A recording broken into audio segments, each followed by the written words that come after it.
You've been thinking about it, maybe for weeks, maybe longer. You've looked at the photos, you've watched the videos, you've seen what mature locks look like on someone whose hair you relate to, and you've thought, that's it, that's the direction. And now you're at the decision point, trying to figure out whether you're actually ready to commit to the process. Or maybe you've already started. Maybe you're 2 or 3 months in, and something about the journey feels different from what you expected, and you're quietly wondering if you made the right call.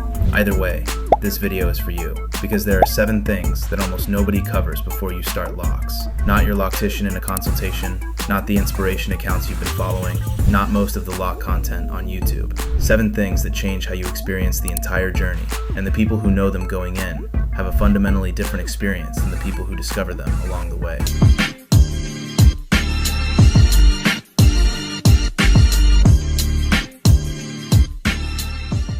Thing 1. The ugly phase is real, it's normal, and it lasts longer than anyone tells you.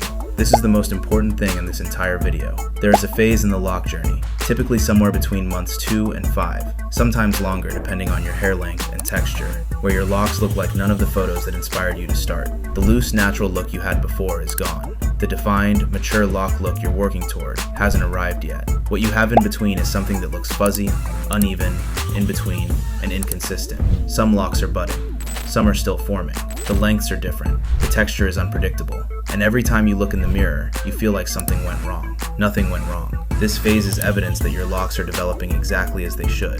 The reason it feels like failure is that nobody prepared you for it. Month 3 is where most people who quit their lock journey quit, not because their locks were failing, but because they didn't know this was coming. Here's how to survive it. First, stop comparing your month 3 locks to someone's year 2 locks. The photos you saved as inspiration show a destination, not a stage. Unfollow or mute accounts that make you feel behind during this phase. Second, find one style that works for your current stage and lean into it. For most people in the ugly phase, a simple updo, a headband, or a clean lock bun keeps the developing locks contained and intentional looking, without requiring the length or maturity you don't have yet. Third, set a specific date to reassess. I'll make a decision about whether to continue at the 6-month mark, takes the daily pressure off, and gives you a milestone instead of an open-ended struggle. Every waver who has beautiful mature locks right now survived this phase. The locks you want are on the other side of the phase you're in. Thing 2. Your loctician is the most important variable in your entire journey. Most lock content focuses on products and technique. The single most impactful factor in how your lock journey goes is the person doing your retwists. A skilled loctician who understands coily textures, who installed your locks at the right size for your goals, and who maintains them with the right tension and frequency, is the difference between a lock journey that feels supported and one that feels like you're constantly correcting damage. Before you commit to a loctician, ask these specific questions. Ask to see photos of clients at different stages of their lock journey, not just the finished mature locks, but the starter and teenage stages. A loctician who can show you what their clients look like at month 3 is a loctician who's been with those clients through the whole journey. Ask them how they handle the ugly phase and what they recommend during that period. Ask about their retwist frequency recommendation and why. Ask what products they use during installation and maintenance. These questions don't require you to be a lock expert. They just require you to show up as someone who's done research. A loctician who welcomes these questions is a loctician who respects the commitment you're making. If you're already with a loctician and something feels off, your locks are consistently thinning at the root, your retwists feel uncomfortably tight, or you're not seeing healthy development, it's appropriate to ask those same questions mid-journey. A good professional welcomes accountability, and if you need to transition to someone else, do it sooner rather than later. Developing locks can survive a loctician change. Damaged mature locks are significantly harder to recover. Thing 3. Lock size determines everything, and you need to decide before you start. The size of your starter locks determines the thickness of your mature locks permanently. This is the decision with the longest lasting consequences, and the one most people make without understanding the implications. Thin starter locks become thin mature locks, more numerous, more delicate, with more styling flexibility, and a finer aesthetic. Thick starter locks become thick mature locks. Fewer of them, heavier, more dramatic presence, fewer intricate styling options, but more volume and weight. Changing lock size means starting over. The decision should be guided by 2 things. First, the mature look you want. Find 3 or 4 photos of mature locks that represent your goal and look at the thickness consistently across all of them. That thickness is your target, and it should inform your starter size. Second, your face shape.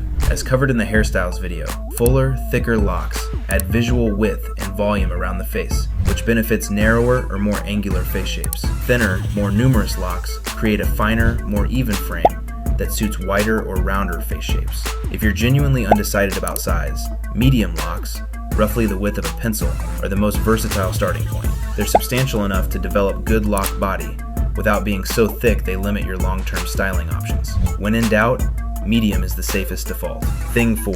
Your current products won't work on locks, and some will actively damage them. The products that work for your loose, natural hair routine will create problems inside developing locks. Specifically, watch for these ingredients on any product you're considering using on your locks: petroleum, mineral oil, beeswax, and heavy silicones. All 4 create buildup inside the lock structure that accumulates with every application, dulls the lock's appearance, adds weight that increases traction stress on your roots, and is extremely difficult to remove once it's embedded. A clarifying wash can address surface buildup on loose hair. Buildup that's been accumulating inside a dense lock structure for months requires much more aggressive treatment. Replace these with lightweight, water-based, and lock-safe alternatives before you start. For your scalp specifically, which needs consistent moisture between retwists, but can't tolerate heavy products sitting on the root zone where the lock is forming, I apply Juice Boost oil directly to the scalp a few times a week. It absorbs rather than accumulates, which is exactly what a developing lock's root environment needs. Now the washing question most new lock wearers are afraid to ask. Can you wash your locks during the starter phase without unraveling them? Yes, and you should.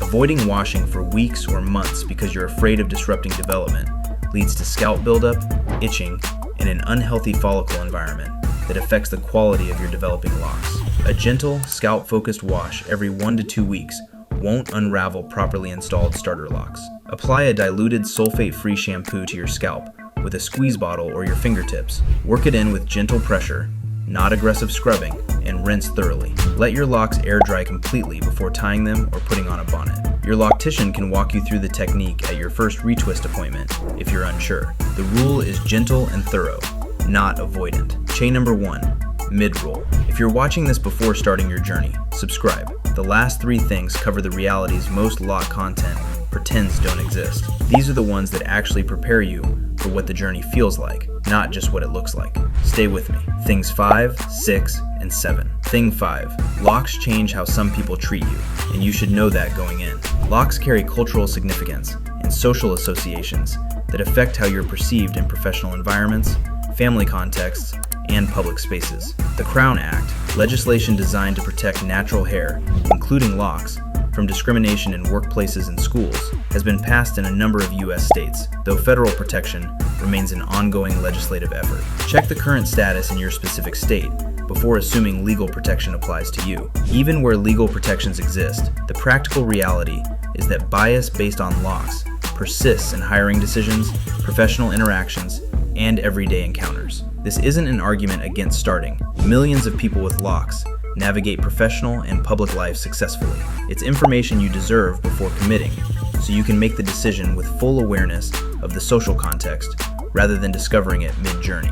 Know your rights in your location. Prepare your professional environment if needed, and go in clear-eyed about the fact that this is a hairstyle with cultural weight that some spaces have not yet caught up to respecting. Thing 6. The maintenance commitment is ongoing, not occasional. Most people understand that retwisting happens every 4 to 6 weeks. Fewer people account for what happens between those appointments. Nighttime protection with a satin bonnet or pillowcase every night. Scalp moisture application 2 to 3 times per week, approximately 5 minutes each time. A gentle wash every 1 to 2 weeks, as covered earlier, approximately 30 to 45 minutes, including drying time. Inspecting your roots monthly for thinning at the zones where weight concentrates, typically the crown and edges. Total weekly time commitment for proper lock maintenance beyond the retwist appointment is roughly 1 to 2 hours, less than many other protective styles, but more than nothing. Going in knowing this prevents the feeling that the commitment expanded beyond what you signed up for. Thing 7.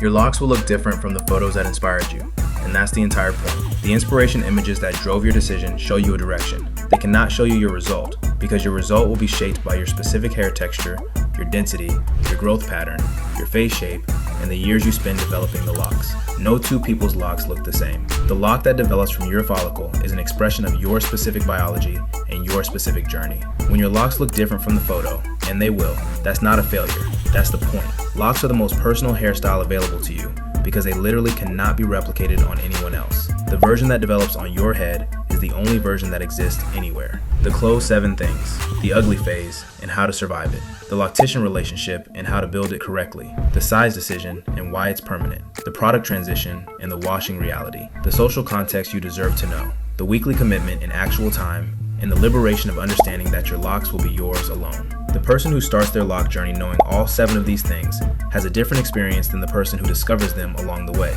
Not because the journey is easier, but because nothing that happens feels like a surprise. The ugly phase doesn't become a crisis. The slow development doesn't become a failure. The social navigation doesn't become a shock. Every stage of the journey is something you walked into with your eyes open, which means you can move through it with patience instead of panic.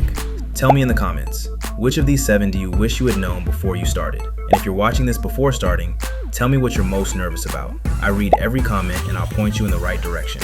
If you know someone who's in the ugly phase right now and considering quitting, send them this video. It might be the thing that keeps them going through to the other side. Subscribe if you haven't.